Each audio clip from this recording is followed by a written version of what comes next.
দর্শক আসসালামু আলাইকুম। রদ্রিগেসের দুর্দান্ত গোলে পেরুকে হারিয়ে কোপা আমেরিকার সেমিফাইনালে আর্জেন্টিনা নারী দল। বিস্তারিত জানুন পুরো ভিডিওতে। 2025 কোপা আমেরিকার গ্রুপ স্টেজের তৃতীয় ম্যাচে রাতে আর্জেন্টিনা পেরুর বিপক্ষে মুখোমুখি হয়।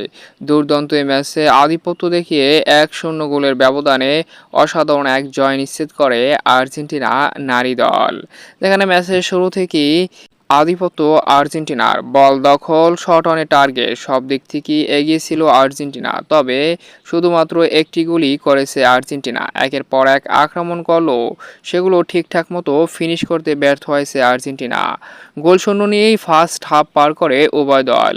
দ্বিতীয়ার্ধ একের পর এক অ্যাটাক করে আর্জেন্টিনা। তবে ম্যাচের 88তম মিনিটে রদ্রিগেসের দারুণ হেডের গোলে আর্জেন্টিনা এগিয়ে যায়।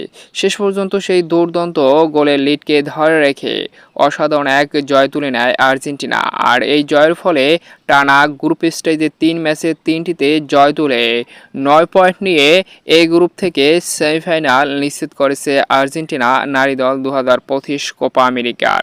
তো অভিনন্দন আর্জেন্টিনা নারী দলকে। এখনও গ্রুপ স্টেজের একটি ম্যাচ বাকি রয়েছে, তবে সে ম্যাচটি শুধুমাত্রই নিয়ম রক্ষার। তো সেমিফাইনালে দেখা যাক প্রতিপক্ষ কারা আসে আর্জেন্টিনার।